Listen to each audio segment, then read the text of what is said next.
بسم اللہ الرحمن الرحیم۔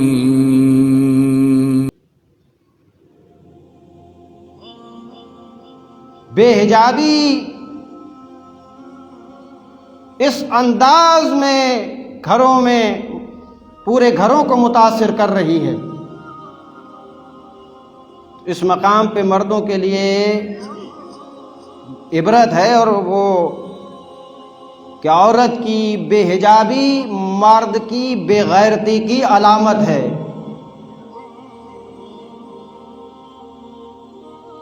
عورت بے حجاب ہو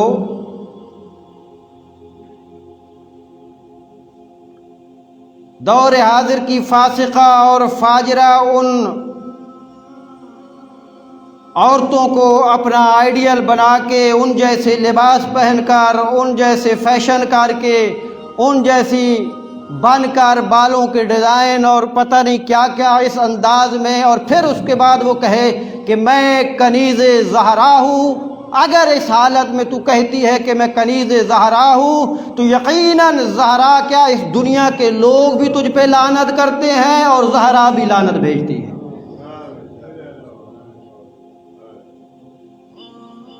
فحاشی اور عریانیت میں ملبوس ہو، بد کرداری کا نمونہ پیش کر رہی ہو،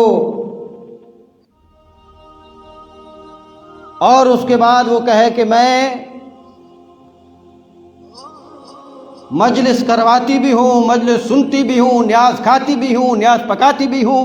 اس تمہاری نیاز کا فائدہ کیا ہے جب تم نے سیرت آل و بیت اور فاطمہ سے اپنے عملی زندگی میں کچھ حاصل ہی نہیں کیا؟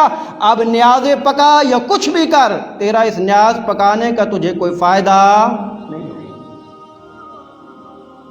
اسٹریٹ فارورڈ بات ہے، لپٹی ہوئی باتوں کرنے کا دور نہیں عزیزوں۔ لہذا پہلا فرض یہ بنتا ہے اس امت کے مردوں کا کہ وہ اپنی عورتوں کو باحجاب بنائے۔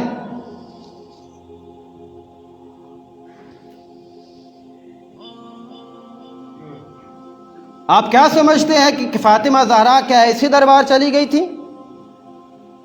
نہیں، پہلے فضہ کو بھیجا تھا کہ جاؤ تم جو ہے وہ استدلال کرو، کیونکہ جناب فضہ ظاہر قرآن کو جانتی تھی۔ استدلال کیا، انہوں نے نہ مانا تو بی بی کس انداز میں گئی؟ پاؤں میں موزے پہنے، ہاتھوں کو ڈھانپا، ایک چادر پھر دوسری چادر لی، پوری طرح اپنے آپ کو ڈھانپ کے، اور پھر بنی ہاشم میں محلے کے اندر یہ خبر پہنچی کہ بی بی نکل رہی ہیں، تو اس طرح بنی ہاشم کی تمام خواتین بھی جمع ہو گئیں، اور پھر بی بی کے گھر سے یہ جلوس جو کہ احتجاجی جلوس کی شکل میں تبدیل ہو کر حاکم وقت کے پاس پہنچا۔ اور یہ کہ جب راستے میں چلا جا رہا تھا تو بنی ہاشم کی خواتین چاروں طرف پردے میں گھیری ہوئی تھی دختر رسول کو، اور پھر وہاں پہنچی تو وہاں بھی درمیان میں پردہ کھینچ دیا تھا بنی ہاشم کی خواتین نے، اور پردے کے پیچھے رہ کر بی بی نے استدلال فرمایا۔ تو کیا درس ملا؟ پہلا درس کیا ملا یہاں سے؟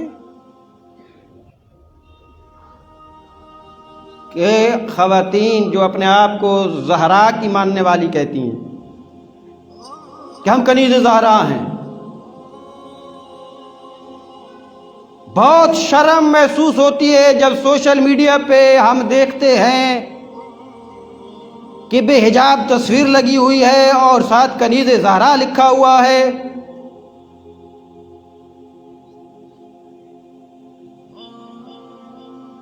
اور پھر مجالس و محافل میں کچھ خواتین اس انداز میں آتی ہیں، ساری نہیں، کچھ خواتین ایسی آتی ہیں کہ جو دوسروں کا نام بھی، یعنی مذہب کا نام بھی بدنام کرتی ہوئی نظر آتی ہیں۔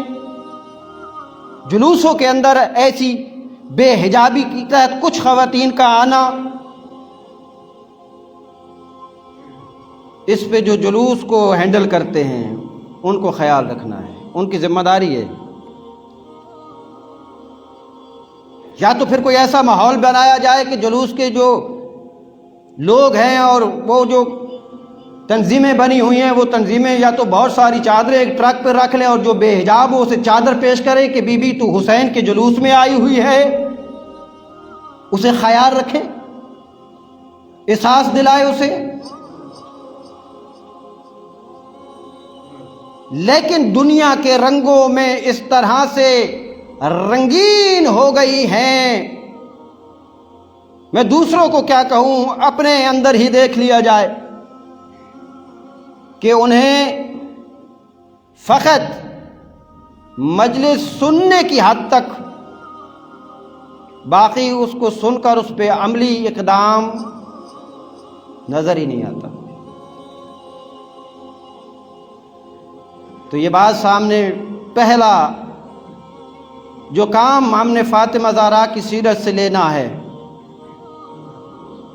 اور میں کہا کرتا ہوں کہ جب تک خواتین، عالمین کی خواتین، کیونکہ پیغمبر نے 2-3 ارشادات ایسے فرمائے کہ میری بیٹی فاطمہ عالمین کی عورتوں کی سردار ہے، میری فاطمہ میری امت کی عورتوں کی سردار ہے، میری فاطمہ جنت کی عورتوں کی سردار ہے۔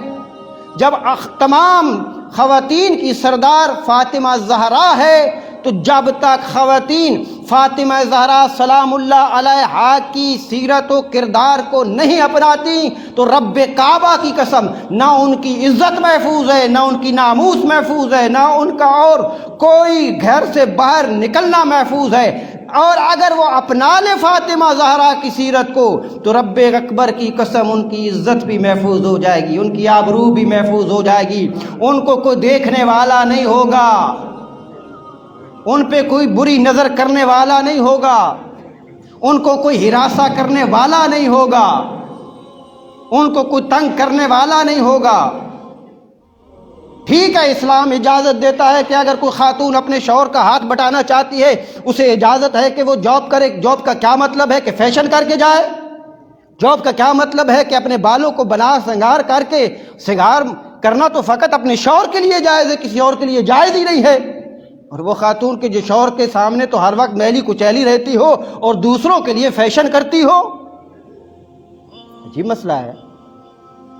آج 3 جمادی ثانی ہے، اسی حوالے سے بات ہو رہی ہے۔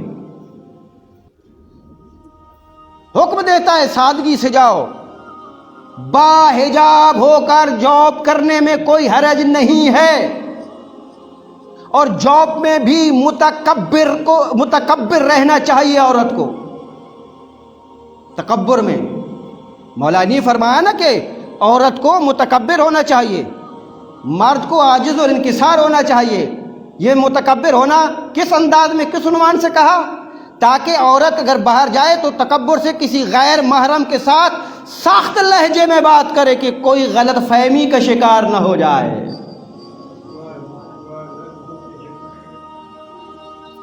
ان سے مسکرا کے بات کرنے کی ضرورت نہیں ہے، غیر محرموں سے غلط فہمی کا شکار ہو جائیں گے مرد۔ جاب کے اندر بھی اپنے متکبرانہ انداز میں جاب کریں۔ اور پھر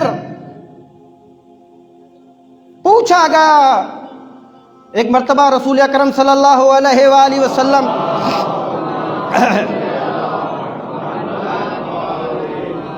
ان حوالوں سے میں نے یوٹیوب کے چینل اپنے پہ بہت ساری باتیں ڈالی ہیں، آپ اس پہ بھی دیکھ سکتے ہیں کہ پیغمبر اکرم صلی اللہ علیہ وآلہ وسلم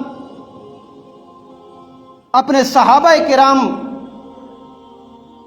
سے یہ پوچھ رہے تھے، سوال کر رہے تھے، اور اس بات پہ بات ہو رہی تھی کہ عورت کی ماہیت و حقیقت کیا ہے، عورت کی ماہیت و حقیقت کیا ہے؟ تو صحابہ کرام نے فرمایا کہ عورت ایک مستور ہے، اور مستور کا معنی کیا ہے؟ ستر والی، قیمتی چیز ہے۔ بہت قیمتی چیز ہے، اس لیے اللہ نے قیمتی چیز کو چھپا کر رکھنے کا حکم دیا ہے۔ عورت کی ماہیت پہ بات ہو رہی تھی، حقیقت پہ بات ہو رہی. صحابہ کرام نے فرمایا کہ عورت ایک مستور ہے. تو اس وقت پیغمبر نے فرمایا کہ ذرا پھر مجھے یہ بتاؤ کہ عورت اللہ کے نزدیک کس وقت سب سے زیادہ اللہ کے قریب ہوتی ہے؟ اللہ کے نزدیک عورت کب ہوتی ہے؟ اللہ کے نزدیک عورت کب اور کس مقام پہ ہوتی ہے؟ سب سے زیادہ خاتون اللہ کے قریب کب ہوتی ہے؟ رسول نے ایک مرتبہ صحابہ کو سے پوچھا، کوئی جواب نہ دے سکا، جواب دینے سے لوگ قاصر رہے. اس وقت دختر رسول فاطمہ زہرا سلام اللہ علیہا نے فرمایا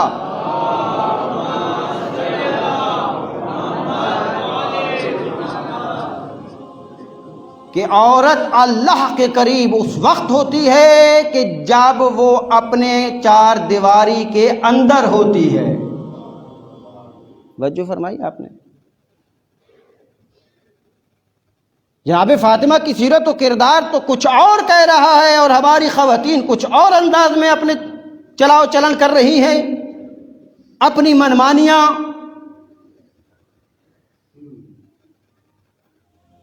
منمانیاں نہیں، ریالٹی کو ماننا ہوگا. ریالٹی کیا ہے؟ ریالٹی یہ ہے کہ اس اللہ کی جانب سے ہم آئے ہیں، خود سے اس دنیا میں آئے نہیں ہیں. خود سے نہیں آئے نا، اپنی مرضی سے اس دنیا میں نہیں آیا ہم میں سے کوئی. تو ظاہر ہے کہ اپنی مرضی سے بھی جا بھی نہیں سکتے. نہ ہم اپنی مرضی سے اس دنیا میں آئے ہیں، نہ اپنی مرضی سے اس دنیا سے جا سکتے ہیں. تو پھر اپنی منمانی کیسے کر سکتے ہیں؟ مرضی بھی اسی اللہ کی چلے گی جس نے بھیجا ہے.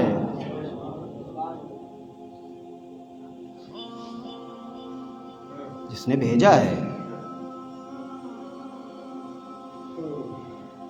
تو دوستو، بہت سی روایات ہیں، مناقب ہیں، فضائل ہیں جناب فاطمہ کے. وقت کے دامن میں اتنی گنجائش نہیں رہی، ورنہ میں اس پہ کئی گھنٹے بات ہوتی اور پھر بھی سیر نہیں ہو سکتا انسان.